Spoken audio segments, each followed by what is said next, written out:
Teniski klub Radnik od ove sezone se upustio u gradnju, odnosno otkrivanje jednog teniskog terena kako bi se prvenstveno za školu tenisa i rekreativce omogućilo bavljenje tenisem i zimi.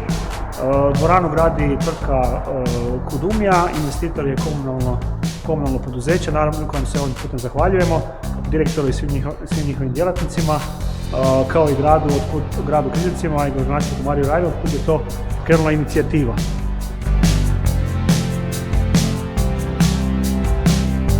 Naravno, svega ne bi bilo da nema ni podrške tvrtke Radnik, kojem isto zahvaljujemo.